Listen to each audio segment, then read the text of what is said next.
Lieutenant doctor LB Kalantri, ex director sericulture Maharashtra.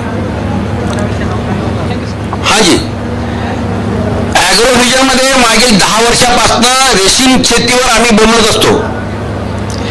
दरवर्षी आलेल्या शेतकऱ्यांमधनं 2-4-5 शेतकरी, कधी 10 शेतकरी, कधी 50 शेतकरी आपल्या रेशीम शेतीमध्ये येतात, ते सुरू करतात। पण रेशीम शेती एकदा सुरू केली म्हणजे तो शेतकरी इतका व्यस्त होऊन जातो की परत त्याला कुठे रेशीम शेतीच्या संदर्भातलं भाषण ऐकायचं असलं जायला वेळच मिळत नाही, आणि त्यामुळे आपल्याला जी संख्या दिसते ती कमी दिसते। त्यावरून तुम्ही असं ठरवू नका की रेशीम शेतीच्या संदर्भातलं भाषण आहे, माहिती मिळणार आहे। तर आपल्याला जे काही 2-4 लोक सोडून बाकींना रेशीम शेती काय माहीत नाही, आणि माझं लेक्चर काही असे साहेबांसारखे लोक आहेत की जे दरवर्षी येऊन ऐकतात, ते असेच काही जर सन्माननीय लोक जर सोडले तर बाकी लोकांना रेशीम शेती काय आहे हे माहीत नाही असं समजून मी रेशीम शेतीच्या संदर्भातलं भाषण करणार आहे। मागे आपण पाहिलं की ऑगस्टमध्ये पाऊस थोडा पडला, सप्टेंबरमध्ये केव्हा तरी पडला, ऑक्टोबरमध्ये धो पडला, महाराष्ट्र धुवून काढला, सरकारी धुवून काढलं, वाहून गेलं, फार नुकसान झालं। पण त्यामध्ये सगळ्यात जास्त नुकसान कोणाचं झालं असेल तर ते शेतकऱ्याचं झालं। शेतामध्ये असलेले उभे पिक, तो रेशम की खेती जो है, रेशम की खेती, ये शब्द हम जब यूज करते हैं, बोलते हैं रेशम की खेती बोल के, तो उसको ऐसा लगता है कि भाई रेशम जो है वो खेती से कैसा होता है। ये प्रश्न बहुत लोगों के दिल में ऐसा निर्माण हो जाता है कि भाई रेशम की खेती कैसी होती है। लोगों को आमतौर पर इस प्रकार लगता है कि रेशम ये बाजार में मिलता है, जो हम लाते हैं, टेलर के पास जाते हैं, शर्ट पैजामा जो भी कुर्ता सीना है सी लेते हैं, पहन के चले जाते हैं। इस प्रकार की भावना धारणा आम जनता में, आम लोगों में होती है। पर बात सही यह है कि जो रेशम बहुत ही अच्छा है, जो रेशम शरीर के लिए भी अच्छा है, उम्दा है, स्वास्थ्य के लिए भी अच्छा है, पूजा पाठ के लिए भी पवित्र माना जाता है, वो रेशम खेती में होता है। अब खेती में होता है तो किस प्रकार होता है ये जान लेना पड़ेगा। हम आपको शुरू में बोल रहे थे कि बहुत ज्यादा बारिश के कारण ये पूरा महाराष्ट्र में किसानों का बहुत बड़ा नुकसान हुआ। बहुत इतना नुकसान सरकार, भगवान ने क्यों किया पता नहीं, शायद उसके आसन कुछ ढल गया था कि लोगों की भक्ति कम गिरी, या पुण्य जो बोलते कुछ कम ज्यादा हुआ, ये पता नहीं, मगर बहुत नुकसान हुआ। पर बड़े विश्वास के और गर्व के साथ में एक बात आपके सामने मैं रखना चाहूंगा और बोलना चाहूंगा कि रेशम खेती के किसान जो है, रेशम की खेती करने वाले जो किसान है, उनका नुकसान इतना नहीं हुआ। थोड़ा झटका तो लगा उनको, पर पूरे जिंदगी से साफ हो गए। अब 2 साल का 5 साल का कर्जा ही अपन मिटा नहीं पाएंगे, सरकार से पैसे नहीं मिले तो घर में खाना भी नहीं खा पाएंगे। इस प्रकार की परिस्थिति जो आम किसान की हो गई थी, उस प्रकार की परिस्थिति ये रेशम की खेती करने वाले किसानों की नहीं हुई। ठीक है ना गोरे साहब, हम बता रहे ये क्यों नहीं हुई।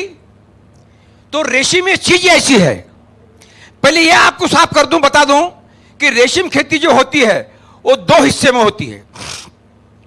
पहला नंबर 1 का हिस्सा ऐसा है जो खेती में झाड़ लगाए जाते हैं, और झाड़ों में लगाने के बाद में उसके पत्ते जो है वो कीड़े जो रहते हैं उनको खाने को दिए जाते हैं।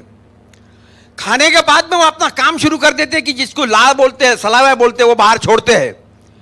उससे ककुन बन जाता है, कोश बन जाता है, और वो बनने के बाद में उससे धागा निकलता है। ये शॉर्ट में प्रक्रिया होगी। देखो रेशम जमीन से कैसा निकलता है उसकी। ये करने के लिए आप किसानों को क्या करना है, मैंने एक बात तो सही बता दी आपको कि आपका नुकसान नहीं होना है, आपको खेती में से लखपति बनना है, आपको हर वक्त ऐसी कीमत, अच्छी कीमत मिलना है, आपके सारे परिवार के लोगों को घर में उसी में काम मिलना है, और आपकी सारी झंझटों से मुक्तता पाना है। ये सारी इतनी जो बातें मैंने आपको बताई, उस सारे समस्याओं का हल, इस सारे समस्याओं का हल कोई है तो वो एक ही है, रेशम की खेती। रेशम की खेती करने के लिए आमतौर पर करना क्या पड़ता है, आपको खेती आपकी 1 एकड़ है, 2 एकड़ है, 3 एकड़ है, चलो उसको बो लीजिए, बना लीजिए। उसके बाद में क्या करना, पहले तो आपको जाके, जो महाराष्ट्र के किसान हैं उनके लिए विशेष तौर पे बोल रहा हूं, आपके राज्य में क्या व्यवस्था है मुझे मालूम नहीं रहने से मैं आपको उसके बारे में नहीं बता पाऊंगा, पर महाराष्ट्र में के जो किसान है या नागपुर के जो किसान है या नागपुर के नजदीक पास के किसान है या मराठवाड़ा के कोई किसान है, वो अगर चाहते कि रेशम की खेती करना है तो उनको जाके अपना रजिस्ट्रेशन जिनको बोलते नाम लिखवाना पड़ता दे रहा है। हर जिले में, एक कोंकण का थोड़ा हिस्सा छोड़ दिया तो बाकी हर जिले में महाराष्ट्र के ये रेशम का ऑफिस है, कार्यालय है। इस ऑफिस में जाके आपको अपना नाम बता देना है कि भाई हमको इस साल से हमको जून में, जुलाई में, अगस्त में अपनी रेशम की खेती शुरू करना है। ऐसे नाम आ जाने के बाद में कैसा होता है कि आमतौर पर अगर आपको सरकार से कुछ सलाह चाहिए, कोई टेक्निकल लोग, जानकार लोग आपको आके कुछ सलाह दे, आपको बताए, आपको मार्गदर्शन करे तो उसके लिए यह क्लस्टर में चाहिए कम से कम मेरे ख्याल से 25 एकड़ या 50 एकड़, 25 एकड़ एक छोटे गांव में, थोड़े थोड़े अंतर में, समझे 1-2 किलोमीटर में 2 गांव है तो वहां कम से कम एक 25 लोग तैयार हो जाए। अब आप बोलोगे सर मैं मेरी जिम्मेदारी लेता हूं, 25 लोग कहां से लाऊं? तो यह बात ऐसी है कि जब एक बहुत अच्छी बात ऐसी है हिंदुस्तान में कि कोई अच्छा काम करने के लिए अगर आप निर्णय लेते हो, संकल्प करते हो तो जनता, लोग, किसान एक दूसरे को जुड़ जाते हैं। आपके दिल में विश्वास हो इसके लिए पहले आपको रेशम की खेती शुरू करना है ना, तो आप रेशम संचालन में गए, आपका नाम दर्ज करवा दिया, उसके बाद में आप उनको बोलिए कि सर हम ये चाहते हैं कि जिन्होंने रेशम की खेती की है उनको मिले, उनके खेती पे जाए, उनको क्या दिक्कतें आई वो जान ले, उनका फायदा क्या है ये समझ ले, रेशम खेती किस प्रकार किया जाता है उनसे भी समझ ले। ये जब आप बोलते हो तो वो रेशम संचालनालय के जो भी अधिकारी है वो आपको ले जाएंगे, बोलेंगे चलो इतने बजे ये गांव में आप पहुंच जाइए, हम भी आते हैं। और फिर 2 घंटे, 4 घंटे, 6 घंटे जिस आदमी ने, जिस किसान ने रेशम की खेती की है उससे आप चर्चा कर सकते हो। हमारा अफसर बाजू में बैठा है, बाजू में है, आप उससे बात ही नहीं कीजिएगा, वो किसान से बात कीजिएगा, उसको पूछिएगा कि कब से आपकी रेशम की खेती कर रहे हो, क्या क्या समस्याएं आई, कितना पैसा पहले साल मिला, कितना खर्चा आपको इसमें आया, आप रेशम के जो कोच बन जाते हैं उसका मार्केट कहां है। ये सारी बातें, जितने सवाल आपके दिमाग में आते हैं वो सारे लिख लीजिए कागज पे और वो पूछ लीजिए उसको। वो बताएगा कि पहले साल में थोड़ा घाटा आया, पहले साल में थोड़ा इनकम कम आया, मेरे को 1 एकड़ में करते वक्त करीब 15-20 हजार 25 हजार रुपए लग गए, बैंक से कुछ कर्जा मिला क्या, सरकार की मदद किस प्रकार हुई, आपको अगर जो लगाने के लिए दंडी या जो उसको बेना बोलते हैं, कटिंग्स बोलते हैं अंग्रेजी में, तो वो रेशम की जो खेती करते हैं जो मलबेरी से करते हैं, तूती बोलते हैं उसको मराठी में, मराठी में तूती बोलते हैं और मलबेरी अंग्रेजी में बोलते हैं।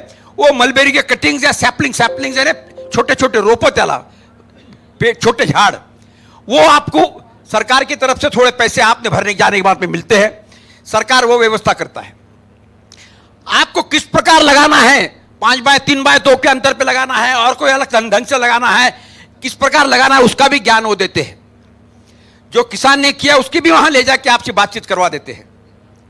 और फिर जब बारिश हो जाती है, जमीन तैयार हो गई है, तो आप जिस प्रकार अन्य झाड़ लगाते हैं, दूसरे कोई लगाते हो झाड़, भले आप कोई आम का झाड़ लगाइए, चीज का झाड़ लगाइए, जो भी झाड़ आप लगा देते हो ना उस पर, वो तो काढ़िया अंतर पे लगाते हैं, ये थोड़े नजदीक नजदीक लगाना पड़ता है, तो वो लगाने की विधि आपको समझा देते हैं, उसको पट्टा पद्धति बोलते हैं। वो झाड़ उस पर लगाने के बाद में उनको खत पानी जब डालते हैं, खाद डालते हैं, तो वो थोड़े बड़े हो जाते हैं, करीब करीब 5-6 महीने में समझ लीजिए कि वो ये 4 फीट, 4.5 फीट, 5 फीट तक आ जाते हैं। जिस प्रकार आप सेवा करोगे झाड़ की उस प्रकार वो बढ़ते जाता है। जैसे ही वो बढ़ गया है, जैसे ही वो 5 फीट तक, 4-4 फीट तक अच्छा आ गया है, हरे हरे पत्ते रहते, बड़े हरे रहते, वो पत्ते आ गए हैं, तो उसके बाद में दूसरा टप्पा जो है उसका रेशम खेती का दूसरा टप्पा त्याचा उसका शुरू होता है। वो है आपके वो पत्ते, आपके पास जो झाड़ में पत्ते, तुती के झाड़ में, मलबेरी के झाड़ में जो पत्ते लगे हैं, वो रेशम के कीड़े जो है उनको खाने की देने की पद्धति, उसको बोलते हैं संगोपन, या अंग्रेजी में बोलते हैं रेयरिंग। वो रेयरिंग जहां करते हैं, जैसे हम रहते हैं उसको बेडरूम बोलते हैं, पूजा की खोली बोलते हैं, तो जहां हम उसको ये रेशम के कीड़े को बड़ा करने का जो हॉल होता है उसको रेयरिंग हॉल बोलते हैं, रेयरिंग सेंटर बोलते हैं, रेयरिंग प्लेस बोलते हैं। तो वो किस प्रकार रहना चाहिए, आपने रेले देखा, उसमें बर्थ रहते, ऐसा दूसरा, एक नीचे सोता है, एक बीच में सोता है, एक ऊपर सोता है, ठीक है ना। उसी प्रकार ऐसा बनाए हो जो बर्थ का रहता है, वो बांस का बनाइए, बल्ली का बनाइए, डोरी बांध दीजिए एकदम कम से कम खर्चे में शुरू में, और आपको शुरू कर देते हैं ऐसे बना जी 1 2 3 4 जहां तक अपना हाथ पुर सकता है वो स्टूल पे खड़े रह गए तो थोड़ा और ऐसे बनाने के बाद में वो पहले जो आपको है आपको अंडे जो चाहिए, इसको हम अंडे बोलते हैं या DFL बोलते हैं, डिजीज फ्री लेइंग बोलते हैं अंग्रेजी में उसको, अंडी पुंज मराठी में बोलते हैं। तो वो अंडी पुंज सरकार की तरफ से मिलते हैं। उसमें भी सरकार को अगर समझा 1000 रुपए खर्चा करना पड़ा उसके लिए तो आपको उसमें सिर्फ 250 रुपए देना है, 750 रुपए तो सरकार ही उसमें भरता है। चलो किसानों को मदद हो जाए करके।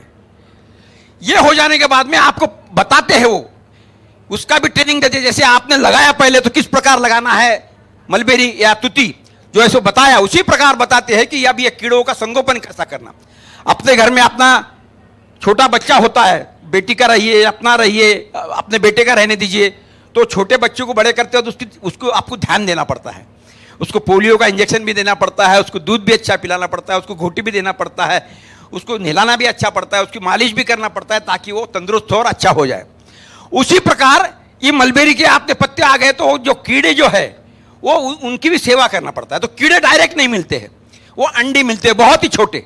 आपने राई देखी है, मोहरी बोलते हैं मराठी में उसके, बस उतने छोटे रहते हैं वो, और वो आपको मिलते हैं। वो खुले भी मिलते हैं, कार्ड पे भी मिलते हैं, वो सब बताएंगे सर, जरा फोटो बताएंगे वो। तो वो मिल जाते हैं। वो मिलने के बाद में उसका हैचिंग यानी क्यों उबोनार, उसमें से कीड़ी कब बाहर आएगी अंडे में से वो लिखा हुआ रहता है।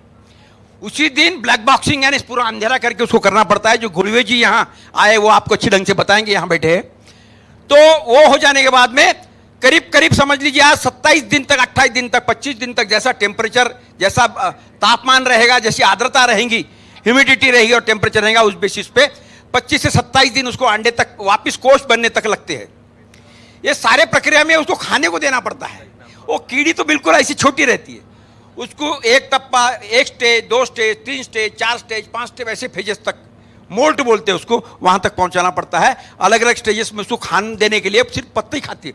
आप जैसे चिकन खाते हो, मटन खाते हो और कड़ी खाते हो, भजिया खाते हो, ऐसा ज़्यादा कुछ नहीं खाते हो, वो सिर्फ पत्ते ही खाते हैं।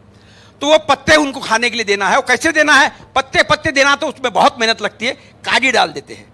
वो जो आपने 7 दिन के बाद में, 8 दिन के बाद में, 10 दिन के बाद में जो कीड़े छोड़े वो हो गए थे ना, वो उसके ऊपर एक दरी बिछा दिया। दरी यानी समझ लीजिए ये खराब हुआ वाला जो साड़ी है वो डाल दिए है, उसके ऊपर आपने कीड़े डाल दिए, उसके ऊपर एक डंडी तोड़ के, काड़ी तोड़ के लाए वो डाल दिए, और फिर वो खाते रहती है। सवेरे और शाम में उनको खाने देना पड़ता। बड़ी हो जाती है, बड़ी हो जाने के बाद में वो खाना कम कर देती है और लाळ जे म्हणतात चेहरे तोंडातून ते सोडतात, त्यामुळे मग त्याचा कोष निर्माण होतो आणि मग ते सुस्त होऊन जातात। आणि असे तयार झालेले कोष जे आहेत ते तुम्हाला मार्केटमध्ये नेऊन विकायचे असतात। ते प्रायव्हेट मार्केटमध्ये किंवा सरकार त्याची खरेदी करतं। सरकारचा दर काहीतरी 190 200 वगैरे काहीतरी असेल, आता नवीन काही बदललेला। आणि बाकी बाहेरच्या मार्केटमध्ये जो दर आहे, म्हणजे समजा तुम्हाला बेंगलोरला जायची असेल तर बेंगलोरला जाण्याकरता 24 तास लागतात आणि त्याला 48 तासाच्या आत एकदा तुम्ही काढले की तिथे नोंद पोहोचावं लागतात, ते तिथे फुलपाखरू बाहेर निघून जातं। तर ती काळजी त्यात घ्यावं लागते। तर बाहेरच्या मार्केटमध्ये ते हैदराबादचं मार्केट असो की तिथलं मार्केट असो, तिथे ते 300 350 400 500 रुपये किलोपर्यंत जातं एका किलोचा दर। आणि आता काही तिकडचे बेंगलोरचे जे व्यापारी आहेत जो धागा निर्मिती करतात त्यातून, वो आपके खेती पे आके भी ले जाते हैं। वो यहाँ आके आपको 300 350 का रेट देते हैं और बड़ा अच्छा रेट उनको मिल जाता है। एक समय के 25 दिनों के काम में शुरू में पहले साल आपको, आप जब शुरू करते हो तो आप समझ लीजिए 25,000 रुपये एक क्रॉप, 1 क्रॉप म्हणजे 25 दिन का। ऐसे साल भर में 8 क्रॉप 8 बार वो ले सकते हो क्रॉप को, और 8 बार कोई 9 बार भी लेते हैं। बीच में 4-5 दिन का गैप देके जरा साफ सफाई करना पड़ता है रेयरिंग हाउस की। और वो ऐसे लिए वाले जो है ये ऐसे क्रॉप में, तो ऐसा समझ लीजिए कि महाराष्ट्र में ऐसे किसान है जो साल भर में खर्चा जाते हुए पूरा मुनाफा 1 लाख रुपए कमाते हैं। समझे आप? बड़े बड़े हिम्मत के साथ में और बड़े विश्वास के साथ में आपको बता रहा हूं मैं कि करीब करीब 1 एकड़ के खेती में आपने पहले साल अगर छोड़ दिया, पहले साल में मुनाफा कम होता है, उसके बाद में दूसरे साल से अगर बड़ी शांति से, बड़े अच्छे ढंग से, बड़ी मेहनत से ध्यान देकर आपने अगर बड़े तंत्रज्ञान को समझते हुए अगर ये रेशम की खेती की तो आपको 1 लाख रुपए मिलने वाले। मेरे पास में अगिनत किसान है जिनका जो दिखने में भी सुंदर नहीं है, जो दिखने में भी काले हैं, ऐसे छोटे से हैं, बहुत गरीब है, धर्म उनका वो मोमेडियन भी है, कोई बुद्ध भी है, कोई हिंदू भी है। कहने का मतलब ऐसा है कि रेशम खेती में ये कुछ नहीं है। हमारे में ये लगार खान करके किसान है इधर वर्धा में, जो पिछले करीब करीब 16 साल से रेशम की खेती कर रहे हैं। अभी तक उनको एक साल भी ऐसा नहीं हुआ कि जिसमें उनको घाटा आया। और वो हर साल 5 लाख रुपए, 7 लाख रुपए, 10 लाख रुपए कमाते हैं। दूसरी बात अच्छी है कि मोदी सरकार ने अभी तक इस पे कोई टैक्स नहीं लगाया है। ये टैक्स फ्री है। आपके खेती में से आने वाला रहने से ये टैक्स फ्री है, व्हाइट मनी है, कोई टैक्स नहीं है। बाकी हम लोग जो हमको सरकार तनख्वाह देती है तो उसमें 30% 40% काट लेती है, आपको ऐसा कोई काटेगा नहीं। तो ऐसी लाख रुपए देने वाली खेती अगर आप करना शुरू कर दे तो जीवन में क्या है, आनंद ही आनंद है। आपका परिवार उसमें जुड़ जाता है। और एक बार आप रेशम की खेती के लिए जब तुलसी का झाड़ लगा देते हो तो वो 15 साल तक आपको बार बार लगाना नहीं पड़ता है, उसको ऊपर छांटते जाना पड़ता है। 1 एकड़ में लगा दिए 10 गुंठा, उसका हिंदी में क्या बोल, 10 गुंठ्या मधलं फक्त कापायचं आणि ते किडीनं द्यायचं. परत 27 दिवस झाले, परत अजून 10 गुंठ्यातलं, परत 27 झाले, परत म्हणजे 4दा झालं की परत तुम्ही येता तेव्हापर्यंत पहिलं कापलेलं जे होतं त्याचा वापर परत करू शकता. इतक्या चांगल्या पद्धतीनं रेशीम शेती घरातले भांडणं संपवते. नाही तर काय, घरामध्ये पैसा नसला, घरामध्ये माणूस दारू प्यायला लागला, घरामध्ये काम न करणार असला तो वो उसकी बीबी झगड़ती है. और बीबी अभी अब स्ट्रांग हो गई है लेडीज, वो मार भी देती है. अब पहले ज़माना अलग था हमारा ज़माना कि उस वक्त जरा लेडीज मारती नहीं थी, पैर छूती थी. अभी वो हो गया है, वो बोलती है सब ठीक तो है न, चल भाग यहाँ से, तू नहीं और सही और नहीं और सही, ऐसा ज़माना हो गया है. तो परिवार में का जो झगड़ा है वो मिट जाता है. आदमी को गुटखा शराब की आदत है तो वो इसमें इतना व्यस्त रहता है रेशम खेती में कि वो रेशम खेती करते हुए उसकी किसी की याद ही नहीं आती है ये सब खाने करने की. बाहर के दोस्तों मित्रों में कुछ बातचीत करने या कुछ करने, अपने अपने काम में इतना व्यस्त रहता है. गुड़वे जी हमारे आए वाले किसान हैं, वो आपको बताएंगे कि कितने लाख रुपए उन्होंने अभी तक इसकी रेशम खेती ने कमाए हैं. जहां तक मेरा अंदाज है 50 लाख रुपए हो गए होंगे आपके. हाँ जी, देखो हैं 19 साल से ये कर रहे हैं. 50 लाख रुपए तो कम से कम हो गए, ज्यादा नहीं, ज्यादा तो हो गई. 50 लाख रुपए इनकम टैक्स फ्री, वो ये और इनकी बीवी दोनों भी करते हैं. तो बताइए, कोई अगर किसान बोल दे मेरे जेब में 50 लाख है तो कोई विश्वास करेगा? आपके सामने आदमी को खड़ा कर दिया है. आइए इधर आइए गोले जी,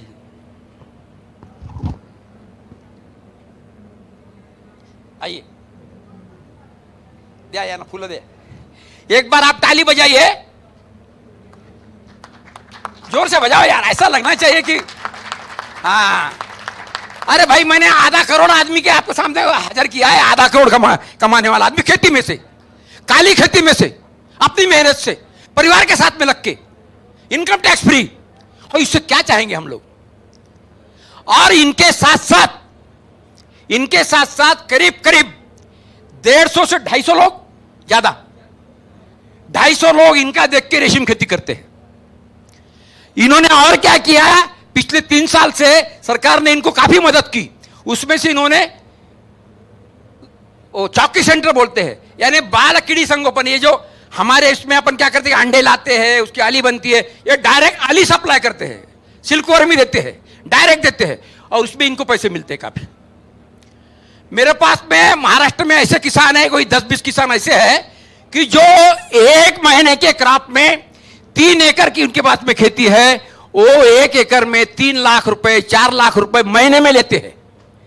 जिंदाराव पाटिल करके कोल्हापुर के पास में किसान है, ऐसी मूछ है, और 6.5 हॉर्स पावर की मोटरसाइकिल बुलेट चलाते हैं. इतना टेक्निक आ गया है.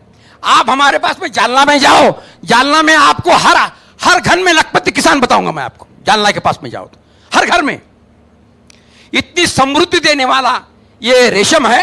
तो मैं चाहूंगा कि जितने भी जान जवान बच्चे लोग बैठे हैं, एक ऐसा निर्णय कर दीजिए, एक संकल्प कर दीजिए कि मुझे रेशम की खेती करना है. रेशम की खेती करना जब शुरू कर देते हो ना, तो शादी भी अच्छी लड़की से होती है. आप काम कर रहे हो, पैसा कमा रहे हो, तो लड़की बोलती है चलो अच्छा है, किसान है, और वो भी रेशम खेती में लग जाती है. मेरे पास में अन्ना जी घोटमारे करके यहाँ नजदीक एक किसान रहते हैं, जिनकी उम्र शायद अभी 80 साल हो गई है, जिनकी बेटी, जिनके जवाई यानी बेटी के पति और बेटा बहू सब रेशम खेती करते हैं. पिछले करीब 15-16 साल से करते हैं. अभी भी समृद्ध है, उनको खुद को लिखना पढ़ना नहीं आता, बाकी विजिटिंग कार्ड है प्रियंका रेशम शेती केंद्र, और वो हर साल कम से कम 5-1 लाख रुपए कमाते हैं। और नबीरा कॉलेज करके है काटोल में, वहां वो प्रैक्टिकल सिखाने जाते हैं सेरिकल्चर का, रेशम का, वहां उनको एक पीरियड लेने से 500 रुपए मिलते हैं। ऐसी रेशम खेती की किमिया है। रेशम खेती में सरकार बहुत ध्यान देता है, रेशम खेती में सरकार बहुत मदद करता है, आर्थिक मदद बहुत ज्यादा करता है, आपको प्रोटेक्ट करता है उसमें। तो ये सारी बातें जो है वो किस प्रकार की मदद होती है, कैसे कैसे देती है, उसके लिए आपको किस प्रकार एलिजिबल होना पड़ेगा, आपको उसके मदद मिलने के किस प्रकार आप लायक बन पा सकते हो, ये सारी बातें सम्माननीय उपसंचालक श्री गोरे साहब और श्री महेंद्र जी ढवले साहब ये बताएंगे। उसके पहले मैं जानना चाहूंगा श्री गुड़वे जी से कि वो अपना अनुभव एक 5-10 मिनट में कथन करे और आपकी स्टोरी आपके दिल से बताए कि आप किस प्रकार करते हो। व्यासपीठावर उपस्थित रेशीम उपसंचालक आणि आपण बसलेले सर्व रेशीम शेतकरी आणि रेशीम शेती करणारे शेतकरी, या सर्वांना सर्वप्रथम मी अभिवादन करतो आणि मी माझे इथं 2 शब्द आपणा पुढे ठेवतो। मी इथं जगदीशचंद्र गुळवे, मूळ राहणार बुलढाणा। मी गेल्या इथं 19 वर्षापासून रेशीम शेती करतो। माझं शिक्षण BSc B.Ed झाल्यानंतरही मला नोकरी मिळाली नाही। नंतर मला इथं रेशीम शेतीबद्दल माहिती मिळाली। मी ऑफिसला गेलो आणि अर्ज वगैरे भरून ज्या काय फॉर्मॅलिटीज होत्या त्या कंप्लीट केल्या आणि लागवड केली 1999 साली। त्यावेळेस तर 1 एकर लागवड केल्यानंतर त्यावेळेस तर भाव 9,000 रुपये क्विंटल होता, फक्त 9,000, आणि सध्या भाव आहे तर जवळपास 350-400 पर्यंत भाव आहे। 1999 पासून मी सलग रेशीम शेती करतो। मी इथं दुसरं काही व्यवसाय करत नाही।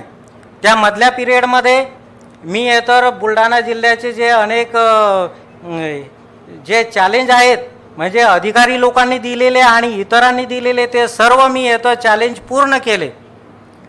मी तर सर्वात पहिले तर 1,000 अंडी पुंजाचं संगोपन एका वेळेस केलं आणि सर्वात जास्त कोश उत्पादन केलं। सर्वात जास्त अंडीपुंज घेऊन सर्वात जास्त रक्कम येतं मी मिळवली। माझ्या संपर्कामध्ये आलेले जे शेतकरी आहेत तर त्यांनी सुद्धा तर रेशीम शेती सुरुवात केली आणि बुलढाणा जिल्ह्यामध्ये बरेच अशी गावं आहेत की त्या ठिकाणी 20 ते 25 एकरपर्यंत लागवड झालेली आहे। मी गेल्या 4 ते 5 वर्षापासून मला माझ्यावरती शासनाने पण जबाबदारी टाकलेली आहे चौकी संगोपनची। तर मी शेतकऱ्यांना तर चौकी पुरवतो। चौकी म्हणजे काय तर लहान अळ्यांच्या 2 अवस्था की ज्या 10 दिवसाच्या असतात, तर लहान अळ्या आणि मोठ्या अळ्या यांचं जे संगोपन आहे त्याच्यामध्ये थोडा टेक्निकली फरक असतो। सर्व शेतकरी तर काही करू शकत नाही, चौकी करू शकत नाही, म्हणून मी तर 10 दिवसाचं संगोपन करून शेतकऱ्यांना चौकी पुरवतो। यामध्ये तर शेतकऱ्यांचा असा फायदा होतो की 10 दिवस तर त्यांचा पिरियड तो 10 दिवस वाचतात, त्यांना एकसारख्या अळ्या मिळतात, त्यांना तर कोश उत्पादन चांगलं मिळतं। माझे असे काही शेतकरी आहेत की 100 अंडीपासून 100 किलो कोश काढणारे शेतकरी आहेत की ज्यांनी तर जे चांगलं शेती करतात, जे चांगली मेहनत घेतात, ज्या तांत्रिक बाबी तर समजून घेतात, तर त्यांना तर उत्पादन यामधून खरंच चांगलं होतं। आणि माझ्या मते म्हणजे आज दुसऱ्या पिकांचं जर बघितलं आपण, कापूस असो, केळी असो, काही असो, तर रेशीम शेती ही खरोखरच फायद्याची आहे आणि ती तर निदान 1 एकर तरी लागवड करावी। 1 एकर लागवड केली, तुम्ही 2 वर्ष ठेवली तर तुम्ही नंतर 10 वर्षही ती शेती काढू शकणार नाही, ती काढणार नाही तुम्ही जर व्यवस्थित केली तर। त्यामध्ये तर काही लोकांचा गैरसमजही असा आहे की फक्त एकदा झाडं लावून दिले की आपोआप होतं, परंतु तसं नाही। त्यांना खतं पाणी मायक्रोन्यूट्रिएंट्स हे सर्व टेक्निकल गोष्टी आहेत या कराव्या लागतात. ही झाले तर शेडच्या बाहेरची च्या गोष्टी, आणि ज्या शेडच्या आतमध्ये आहेत तर त्यासुद्धा निर्जंतुकीकरण, शेड निर्जंतुकीकरण योग्य वेळेवर येतं, जागा देणे, आणि नंतर जागा वाढवल्यानंतर त्यांना योग्य वेळेवर पाला टाकणे, कातीवर आल्यानंतर पाला बंद करणे, कात निघाल्यानंतर पाला टाकणे, जर काही रोगाचं जर लागण झाली तर औषधी मिळतात त्यांचा वापर करणे. या सर्व तांत्रिक बाबीचा जर वापर केला तर तुम्हाला 100 अंडी पुंजापासून साधारणतः 70-80 किलो कोश आरामशीर निघतात. आणि 1 एकर शेतामध्ये एक बॅच तर 200 अंडी पुंजाची आरामशीर निघते. 200 अंडी पुंज, 200 अंडी पुंजाला साधारणतः 1 क्विंटल 60 किलो, आपण येतं 1.5 क्विंटल जरी माल पकडला तरी तो 45,000चा होतो. अशा तर शेतकरी येतं 4 बॅचेस घेतल्या तर किती तुम्ही येतं कॅल्क्युलेशन करा किती तुम्हाला येतं, आणि जास्त येतर काही खर्च लागत नाही. घरचे व्यक्ती पती पत्नी 2 जण, आई वडील म्हातारे कोणी असतात ते 1 जण, आणि 5व्या अवस्थेला 1-2 जण मजूर लावून घ्यायचे. इतकं या महत्त्वाच्या बाबी जर तुम्ही केल्या तर तुम्हाला रेशीम शेती ही फायद्याची आहे. आणि याशिवाय जे रेशीम शेती अजूनही करतात त्या लोक जर डेली शेड्यूल जर मेंटेन करत असतील तर चांगली गोष्ट आहे. नसतील करत तर डेली शेड्यूल तुम्ही मेंटेन करा. तुमच्या ज्या चुका झालेल्या आहेत त्या तुमच्या लक्षात येईल. 4 वर्षानंतरही तर कोणत्या परिस्थितीमध्ये कोणती बॅच निघाली आणि आपल्याला उत्पन्न किती निघालं, आणि या सगळ्या गोष्टी आता तुम्हाला घर बसल्या येतं मिळतील.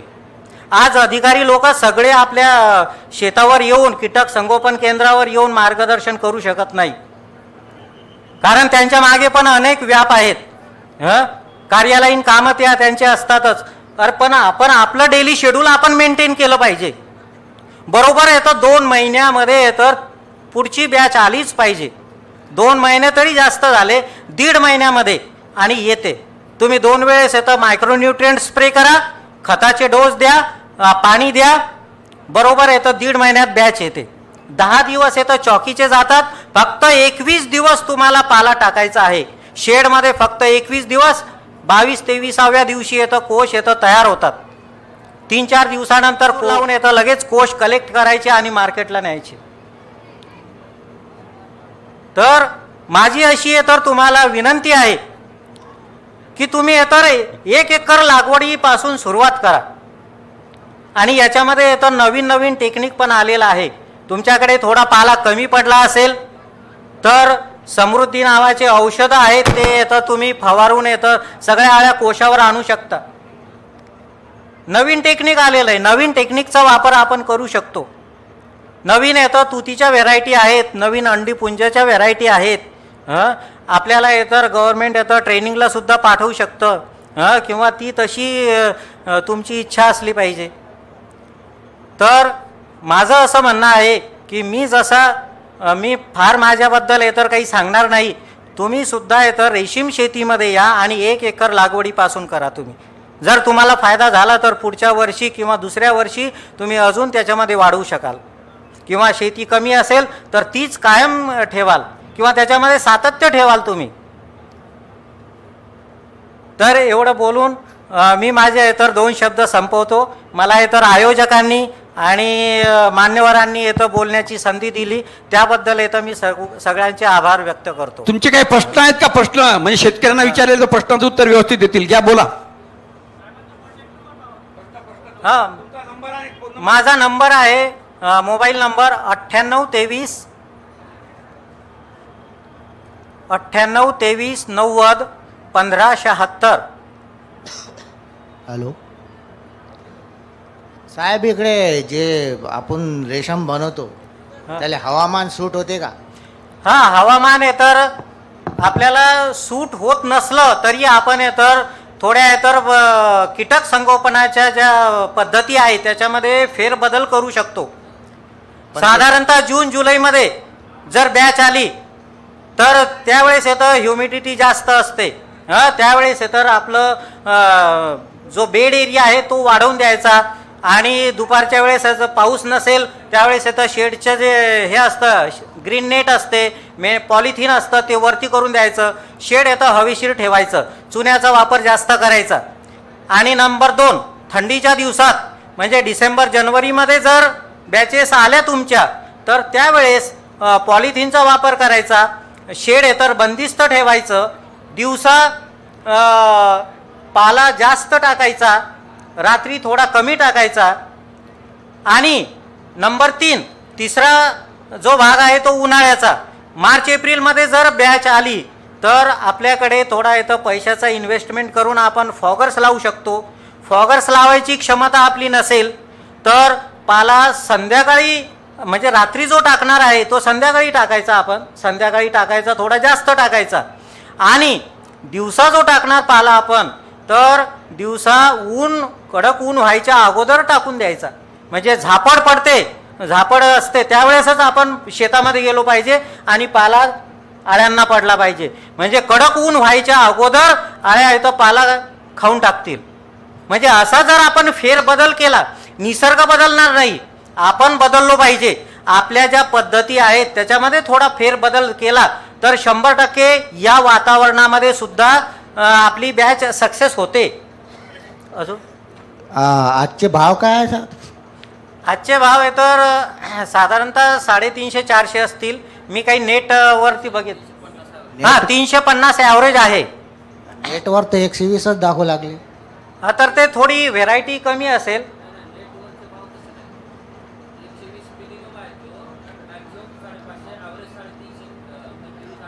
बरं ते पलपल काऊन होते ते रेशमचं पकत नाही, ते असं पलपल राहते.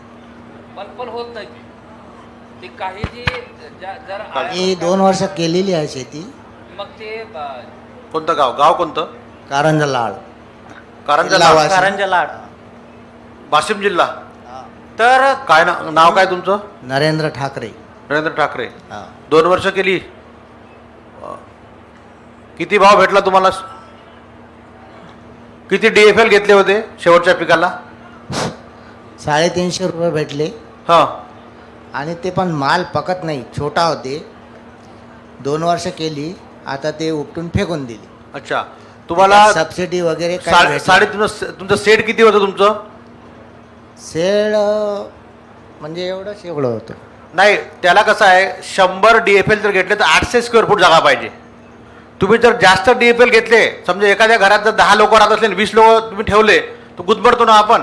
तर त्याला स्पेसिंग जर प्रॉपर भेटलं नाही आणि फिडिंग जर कमी भेटलं तर कोश हा लहान बनतो. दुसरी गोष्ट, जर त्याला पालाच जर चांगला भेटला नाही तर तो कोश तुमचा लूज बनतो. अन्यथा 2 ग्रॅमचा कोश आपल्याकडे कित्येक शेतकऱ्याचा बनले आहे. 1 किलोमध्ये 520 कोश बसले पाहिजे. 520 ते 540 म्हणजे तो A ग्रेडचा कोश, तो कोश दबत नाही. जर आपला कोश जर वजनाला कमी भरत आहे तर आपली मॅनेजमेंट प्रॅक्टिस फक्त बदलावं लागते. आपल्याला पीक उभरून फेकायचं काम नाहीये. नाही, ते अळ्या मोठ्या होते पण ते त्याच्यातनी असं पाणी भरल्या जाते.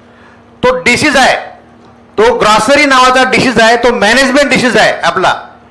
तो काही सगळ्यांना होत नाही, पण 1 वर्ष जर झाला एका बॅचला तर लगातार 3 बॅचला तुम्हाला डिसइन्फेक्शन चांगलं करावं लागते. 3 वेळ काढला ते 3 वेळ तेच प्रॉब्लेम आला. हो, तो तुम्ही समजा एखादं ऑपरेशन केल्यानंतर काय करते, इरेडिकेशन करते, रूम परत स्वच्छ करते. आपण त्या पद्धतीनं करत नाही, म्हणून त्या ठिकाणी जे जंतू असते ते जंतू दुसऱ्या पिकावर इमिजिएट मार करते. ते त्याच्यावर ते चुन्याचे फवारे मारले, चुना मारला, सर्व काही केलं, ते काही जमलं नाही. Sir 1 minute. Sir 1 minute. काढून टाकलं. असं निस्तेज होऊ नका. यांनी ह्या काढून टाकले असं ऐकून बाकी कोणी लावणारच नाही शेतकरी. असं काही नाही होत. कुठंतरी आपली चूक झालेली असते. लग्न करतो आणि बायको सोडून चालले जाते. त्याचं कारण काय ते शोधलं पाहिजे ना. आपण सांभाळण्याच्या लायकीचे नाही का, तिच्या काही जास्तच मागण्या आहेत का, हे पाहिजे ते पाहिजे ते पाहिजे, की आपलं पटत नाही बा. ह्या सगळ्या गोष्टी तपासल्या म्हणजे कळतं का आपलं डायव्हर्स होते बा, का पळून सोडून जाते, की तिचं काही लफडा आहे का. या सगळ्या गोष्टी असतात. रेशीम शेती ही धोका देत नाही, हा माझा विश्वास आहे. यांना जर धोका दिला असेल तर कदाचित कुठं काही चुकलं असेल. आणि ते समजा परत आमच्या शास्त्रज्ञाला तुम्ही घेऊन जा आणि परत एकदा लावा. तुम्हाला 100 रुपयाच्या स्टॅम्प पेपरवर लिहून देतो मी माझी संचालक म्हणून की तुम्हाला नाही जाऊ दे आता काही आता बोलू नका आता बोलू नका.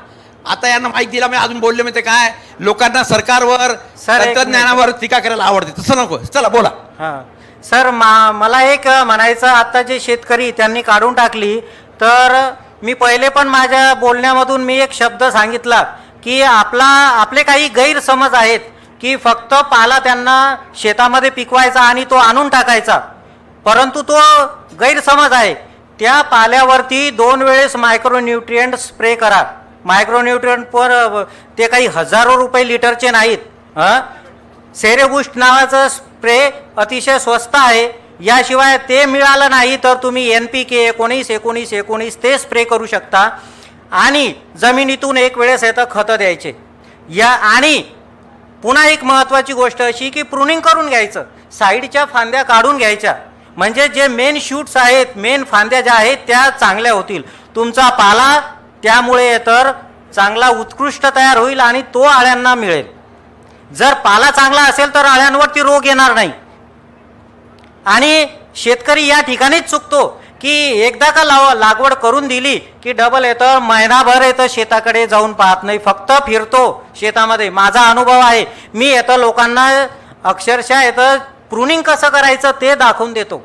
आणि ज्या लोकांनी ज्या टेक्निकल बाबी समजून घेतल्या आणि तसं काम केलं त्यांचे तर कोश 500 1 किलोमध्ये 500 पर्यंत आरामशीर बसतात.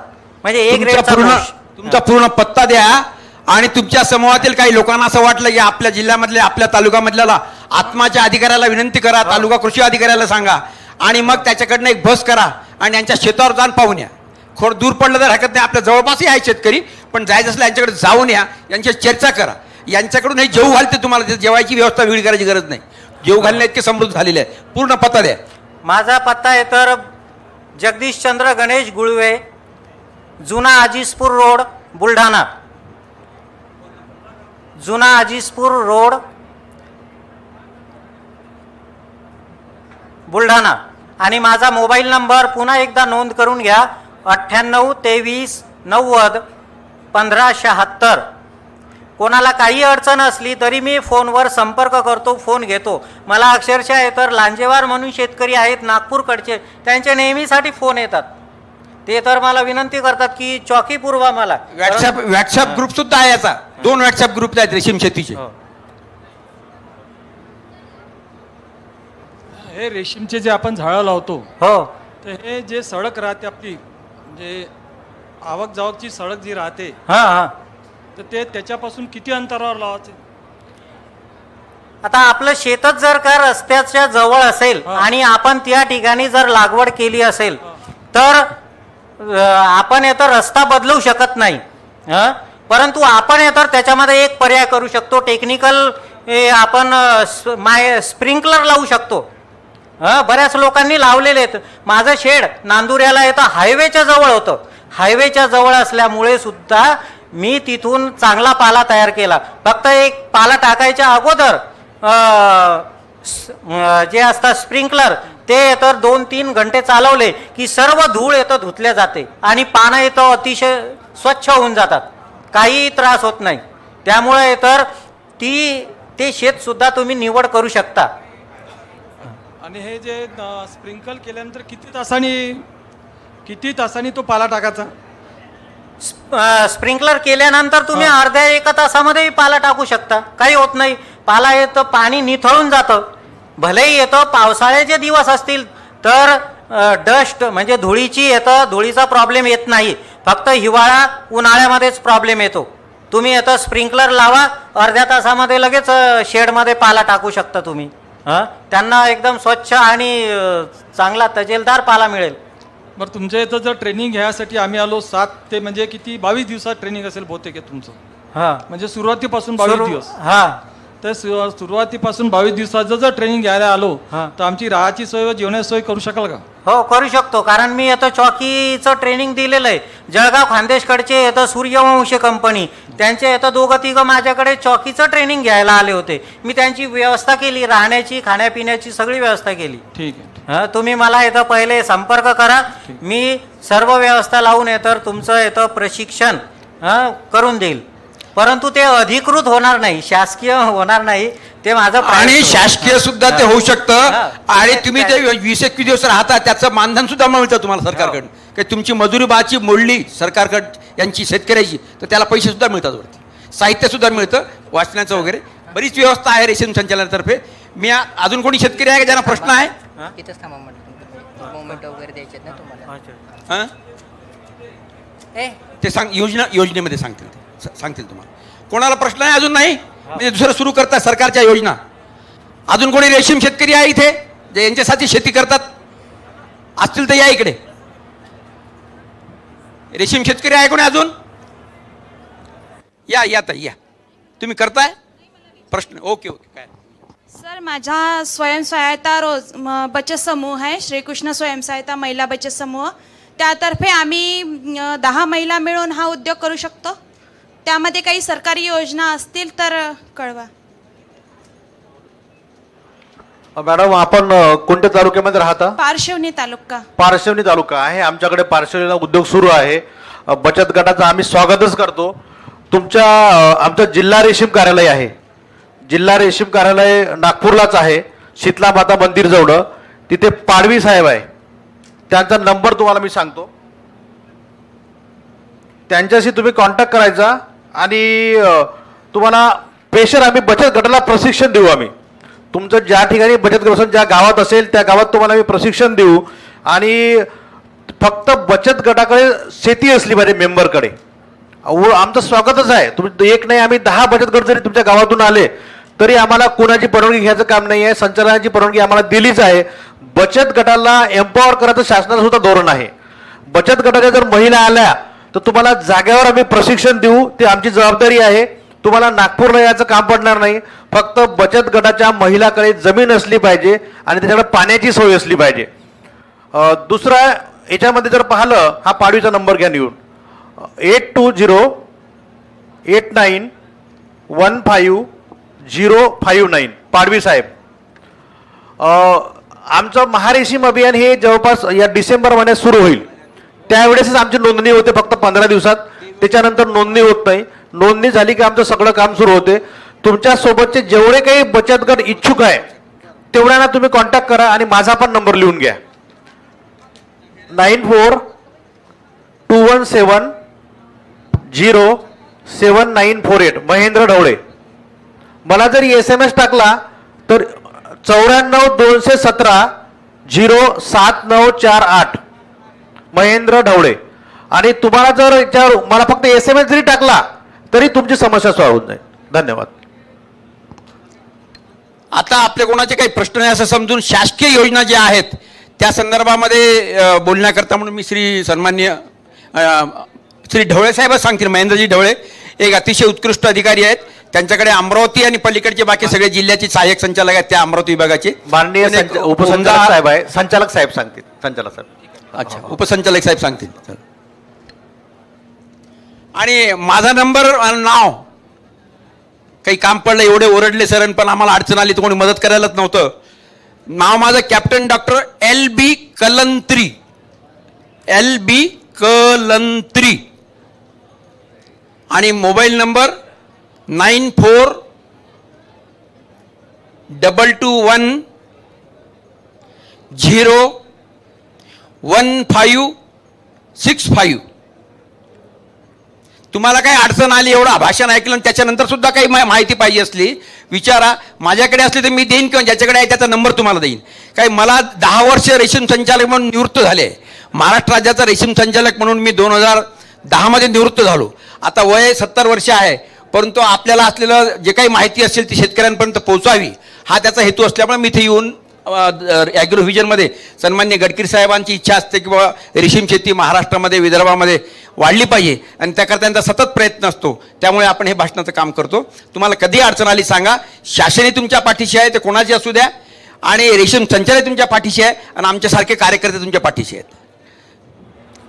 सर्व शेतकरी बांधवाचे अत्यंत आभार मानून जे रेशीम शेतीला दरवर्षी आपलं हे 10वं वर्ष आहे कलंत्री सरांच्या सहयोगानं आणि कृपेनं ह्या एवढ्या मोठ्या ॲग्रोव्हिजनमध्ये रेशीमबाबत जी माहिती देतात आणि आत्मीयताने सगळ्याला बोलवतात. आणि त्यातले काही ना काही शेतकऱ्यांना दरवर्षी फायदा झालेला आहे. म्हणजे गेल्या 10 वर्षापासून जी संकल्पना सुरू झाली होती 10 वर्षापूर्वीची, त्याचे मूर्त रूप आता सध्या आलेलं आहे. आणि त्याचंच फळ म्हणून जे आहे ना, आपलं रेशीम उद्योग जे आहे तो 10 पट आत्तापर्यंत, म्हणजे गेल्या 5 वर्षात तर 4 पटच झाला आहे. पण ज्यावेळेस 1997 पासून आपलं रेशीम संचालन सुरू झालेलं आहे, तर त्याच्या 10 पट आत्तापर्यंत उद्योग वाढलेला आहे महाराष्ट्रामध्ये. हा जो रेशीम उद्योग आहे ना, हा शेतीपूरक उद्योग आहे. ह्याला उद्योग का उद्योग म्हणतो आपण, शेती व्यवसाय म्हणत नाही. म्हणजे शेती जी करतो ना, ही शेती करते वगैरे असं. रेशीम उद्योग का म्हणतो? कारण ह्या बाकीच्या उद्योगाप्रमाणे आपल्याला यामध्ये पैसे मिळतात. सरांनी जी सांगितलं ना की 1 एकरला 1 लाख जी मिळतात ना, तर आता जे ॲव्हरेज जो आहे आपल्या राज्याचा पूर्ण, तो दुसऱ्या वर्षीपासून 1,20,000 एवढं उत्पन्न शाश्वत मिळतंय. मगाशी सरांनी सांगितलं की एवढा पाऊस झाला, एवढा प्रॉब्लेम झाला, पहिल्यांदा खूप म्हणजे पाऊसच आला नाही आणि एकदम पाऊस सुरू झाला थांबला नाही.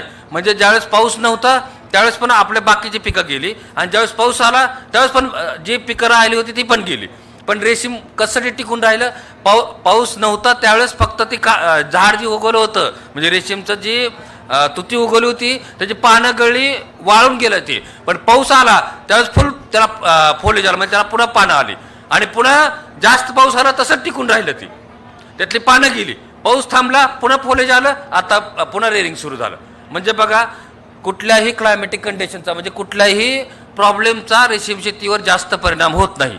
एखादं पीक जातं, मगाशी त्यांनी सांगितलं की कमीत कमी 6 ते 8 पिकं होतात. आपल्या राज्याचा ॲव्हरेज जे आहे ना, मग त्यात सगळेच विभाग आले, नागपूर विभाग, अमरावती विभाग, पुणे विभाग, नंतर औरंगाबाद विभाग, हे सगळे जे विभाग आले ना, त्याच्यामध्ये ॲव्हरेज आपला आहे ना तो 4 आहे, पूर्ण 4. म्हणजे 4 कसं, पश्चिम महाराष्ट्रामध्ये 6 ते 8 पिकं काढतात, आणि मराठवाड्यामध्ये पाऊस कमी असल्यामुळं तिथं 3 ते 4 पिकं काढतात, आणि विदर्भामध्ये पण पिकं पाणी कमी असल्यामुळं आणि ऊन जास्त असल्यामुळे इथं पण 3 ते 4 पिकं, असे सगळे मिळून जे ना ॲव्हरेज आपला 4 आहे. मग 4 पिकं जरी म्हणली, एका एकरामध्ये साधारणतः मगाशी सांगितलं तुम्हाला अंडीपुंज किती घेतात, 150 अंडीपुंज जर एका वेळेस घेतले.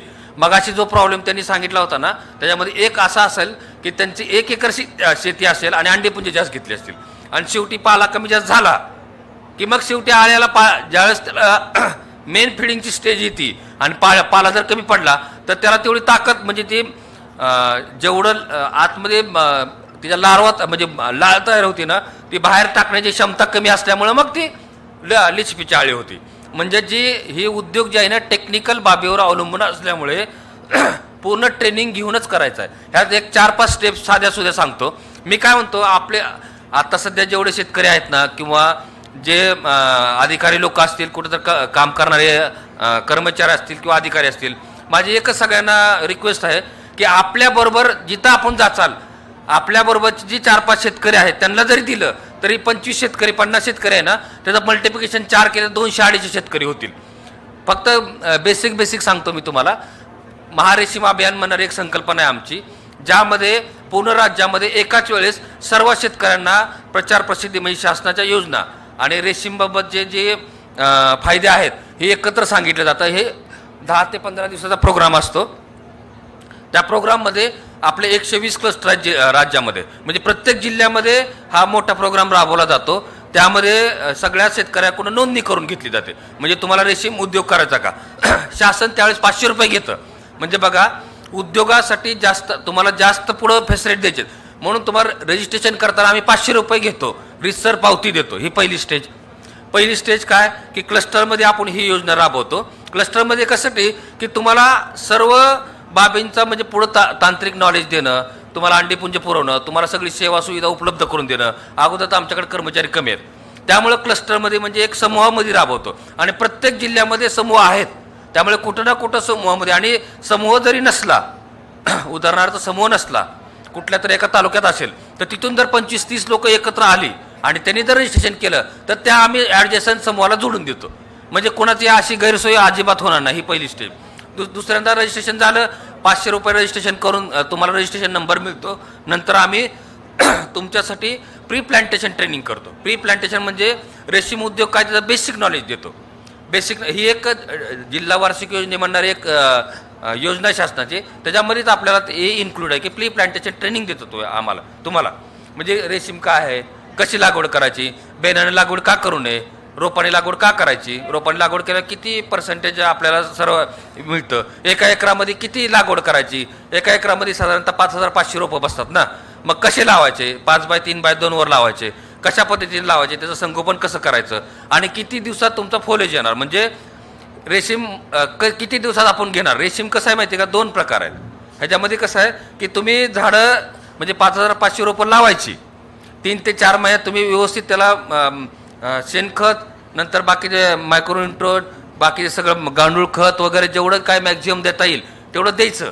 आणि ज्यावेळेस फोलेज पूर्ण येईल त्यावेळेस ती कटिंग त्यावेळेस रेअरिंग शेड म्हणणार एक हे आहे, ते रेअरिंग शेड अगोदर एकतर स्वतः बांधकाम करू शकता किंवा तोपर्यंत आपल्या जी अस्तित्वात असलेलं जी आपल्या शेतामधलं जे झोपडी वगैरे असते तिथं सुद्धा तुम्ही सुरुवात करू शकता.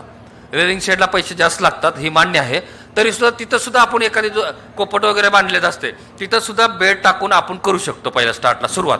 कारण घेतानाच पहिल्या क्रॉपला माझा असा पूर्ण अनुभव आत्तापर्यंत आहे की शेतकरी काय करतो, ट्रेनिंग घेतो, बाजूच्या शेतकऱ्याला माहीत असतं की तो 150-200 अंडीपुंज घेतो, मग हा पण म्हणतो माझं 1 एकर आहे मी पण घ्यायला पाहिजे. तसं नाही करायचं. पहिल्यांदा 50 अंडीपुंज घेतली की तुम्हाला संपूर्ण नॉलेज येऊन जातं. मग दुसरं ट्रेनिंग आम्ही लावतो, त्याला काय म्हणतो आफ्टर प्लांटेशन, म्हणजे ककून प्रोडक्शन जी करणार आहे तुम्ही त्याचं ट्रेनिंग देतो आम्ही. म्हणजे तुम्हाला बघा पूर्ण तांत्रिक नॉलेज देऊनच तुम्हाला पाठवतोय. आणि सगळं नॉलेज देण्यासाठी योजना आहेत. प्रत्येक योजना तर सांगणारच आहे मी तुम्हाला, पण बेसिक सांगतो. म्हणजे एक रेशीम संचालनाचे तांत्रिक अधिकारी आणि कर्मचारी आहेत ना, शेतकऱ्यांना नोंदणीपासून ते कोष कसं काढणं आणि कोष काढल्यानंतर कधी काढून कधी विकणं आणि कुठं विकणं ही सुद्धा सगळं सांगतात. म्हणजे बाकीच्या जे मी सगळ्या डिपार्टमेंट आमच्या शासनाचे सगळे डिपार्टमेंट आहेत, पण तुम्हाला अनुभव असा येईल की रेशीम संचालनाच्या आधिपत्याखाली जर तुम्ही आला तर हा उद्योग करण्यासाठी आमचे अधिकारी कर्मचारी तुम्हाला कुठपर्यंत मदत करतात, शेवटपर्यंत मदत करतात. शेवटपर्यंत म्हणजे लागवडीच्या अगोदरपासून ते कोष विक्रीपर्यंत सगळं ट्रेनिंग देतं. पण एकदा कसं असतं, एकदा केलं की मग तुमचे क्लस्टरमध्ये असल्यामुळे ग्रुप बनतो. ग्रुप बनला म्हणजे तुम्ही इंडिव्हिज्युअल करू शकता. कारण आमच्याकडे कर्मचारी कमी असल्यामुळे आम्ही आहे त्याच कर्मचारी जास्तीत जास्त देण्याचा प्रयत्न करतोय. दुसऱ्या योजना सांगतो तुम्हाला. पहिली योजना तुमच्या ट्रेनिंगची आहे. त्याच योजनेमध्ये तुम्हाला अंडीपुंज जी आहेत ना, अंडीपुंजसुद्धा तुम्हाला 75% मध्ये उपलब्ध करून देतात. पण आता अंडीपुंजासाठी कायच करतो आपण, पहिल्यांदा पैसे भरून घेतोय, नंतर 75% त्यांना टाकतोय. तिसरी योजना म्हणजे DPC योजना आहे, म्हणजे प्रशिक्षण हे. आणि बाकी आमचे फार्म आहेत ना तिथं तुम्हाला प्रेझेंट म्हणजे जिथं व्हिजिट वगैरे देण्यासाठी, एक्सपोजर व्हिजिट दुसऱ्या शेतकऱ्यांकडे जाण्यासाठी आम्ही टूर घेऊन जातो. आता एक आरमोरीवरून एक टूर आणले, थोड्याच वेळात तिथले सगळे आपले शेतकरी बांधव येतील. 50 लोकांची टूर आणली आम्ही इथं ही दाखवण्यासाठी. त्यातलाच ते एक प्रकार आहे हा, त्यातलाच एक प्रकार आहे. ते टूर पर आम्ही देतो की शेजारच्या शेतकऱ्याकडं जे चांगले शेतकरी, उदाहरणार्थ आता हे 14-15 वर्ष झाले शेतकरी करतात, असेच कितीतरी शेतकरी आहेत. म्हणजे सर जे म्हणत होते लखोपती, तर मी म्हणतो विकायला जातात कोष आणि येताना विमानानं येतात. कुठले शेतकरी येतात विमानानं? 4-4 शेतकरी एकाच वेळेस विमानानं येतात. म्हणजे बेंगलोरवरनं नागपूरला, बेंगलोरवरनं पुण्याला, बेंगलोरवरनं औरंगाबादला लोक आलेले आहेत, शेतकरी येतात. मीच एवढं संचालनामध्ये इतके दिवस काम, माझी 25 वर्ष सेवा झाली ह्याच्यामध्ये, मीच 2दा बसलो आतापर्यंत. ते पण शासनाने परमिशन दिली. शेतकरी 4-4 वेळा 5-5 वेळा बसले 4-5 वर्षात. ते म्हणजे बघा त्यांची कमाई किती वाढली असेल. आणि स्वतःच्या कष्टाने ती करून ते विमानामध्ये बसणं आणि तो फोटो टाकून बाकीच्या शेतकऱ्यांना उत्साहित करणं किती महत्त्वाचं आहे बघा. म्हणजे रेशीम शेतीमध्ये एवढं ताकद आहे की तुम्ही ह्याच्याने रेल्वेने जाऊन येताना विमानाने येऊ शकता कधी दुसऱ्या वर्षापासून. ॲव्हरेज 1,20,000 आहे. आणि जसं स्किल वाढत जाईल तसं तुमचं उत्पादन वाढणार आहे. म्हणजे जे म्हणतात ना प्रोडक्टिव्हिटी जी आहे ना, प्रोडक्शन अँड क्वांटिटी आहे ना, ही युनिव्हर्सली प्रोपोर्शनल असते. पण प्रोडक्टिव्हिटी जी आहे ना म्हणजे उत्पादकता आहे, उत्पादन नाही. उत्पादकता जेवढी वाढेल तेवढी तुमचे वाढत जाणार. आता आमचे मिनिमम सपोर्ट प्राईसची स्कीम आहे, म्हणजे कुणीच घेतलं नाही तर आम्ही घेतो. पण आता कसं झालं आहे, बाजारातली किंमत जी आहे ना ते आमच्यापेक्षा दुप्पट झालेली आहे. एक सपोर्ट असल्यामुळे एक शासनाची योजना असते, ते सपोर्ट आहे. पण बाजारातल्या किमती कशा 350 ते 400 ॲव्हरेज आहे. मग असे जे ढवळे साहेबांनी सांगितलं की तुमचे 500 कोष जर बसले ना, 500 कोषाचं गणित आहे किलोवर. एका किलोमध्ये 500 कोष जर बसले तर A ग्रेडचा कोष आहे. आणि आपलं जे आहे ना वाण जे आहे ना बायोव्होल्टाईन आहे.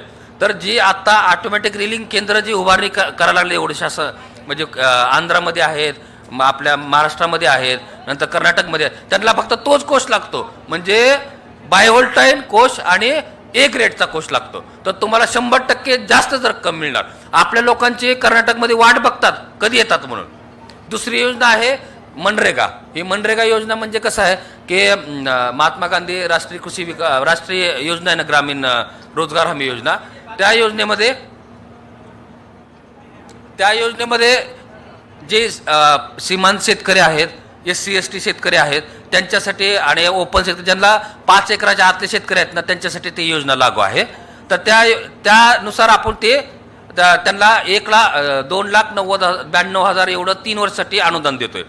आणि नंतरची जी योजना ती केंद्र पुरस्कृत योजना सिल्क समग्र, त्याच्यामध्ये जे इतर जे आहेत म्हणजे जी शेतकरी मनरेगा योजनेच्या निकषात मगाशी जी म्हणत होते ना सीमांत शेतकरी मिळतात का, तर मनरेगा योजनेचा निकष न बसणाऱ्या शेतकऱ्यांना आपण ती योजना ISDS योजना दिलेली आहे. आणि आता एकत्रित सगळ्या योजना करून आपण शासनाला पाठवल्या, ती राज्य योजनेतूनच ह्या सगळ्या योजना येणार आहेत. तर मी एक छोटीशी PPT दाखवतो, तुम्हाला क्लिअर होऊन जाईल की काय रेशिओ ॲक्च्युली मगाशी सांगितलं ते चित्राचे आहे. हे एक आपल्याला महाराष्ट्रासाठी मानाचा तुरा एक आहे की आपल्याला अपारंपरिक राज्यामध्ये प्रथम क्रमांक पूर्ण देशस्तरावर आपल्याला बक्षीस मिळालेलं होतं, प्राईज मिळालं होतं. ते आपल्या ज्या संचालिका मॅडम आहेत भाग्यश्री बानायत, त्यांनी तो स्वीकारला आहे. आणि ह्या 2 ज्या मोठ्या मंत्री महोदय आहेत त्यांच्या हस्ते आपल्याला महाराष्ट्राला मिळालेलं आहे. दुसरं जे मगाशी जी सांगितलं ना त्यांनी सायकलची सांगितलेलं, अलीकडचे 2 आहेत आपल्या इथं, म्हणजे एक तुती आणि एक टसर जे आहे ना इकडच्या म्हणजे पूर्व विदर्भातील 4 जिल्ह्यात तिथं होतं. आणि जे तुम्हाला जे सगळं सांगतो ते तुती आहे. ती जी सांगत होते ना 28 दिवसाची सायकल, ती 28 दिवसाची सायकल अशी आहे बघा. ही जी 28 दिवसाची सायकल आहे ना, ह्याच्यामध्ये तुम्हाला अंडीपुंज मिळतात. अंडीपुंज मिळाल्यानंतर तुम्हाला ती चॉकी जी म्हणतात ना, ते चॉकी आणि संगोपन, हे चौथ्या चॉकी संगोपन 8 ते 10 दिवसाचं चॉकी संगोपन. आणि पुढच्या जी स्टेज आहे स्टेज पण होते. नंतरची जी आहे ना आळी जी आहे ना कोश घालती, ती कोश आपण ते हार्वेस्ट करायचे. जर ती पुढं कोश घालून हार्वेस्ट करण्यात ती पुढच्या प्रक्रिया मग ते आमच्या शासनाकडे प्रक्रिया आहेत, म्हणजे जे अंडीपुंज निर्मिती केंद्र वगैरे आहे ना त्याच्या प्रक्रिया आहेत. पण तुमचं जे आहे ना ही जी कोश दाखवलेला आहे इथपर्यंत आपलं काम आहे, ते हार्वेस्ट करायचे कोश आणि विक्री करायचे.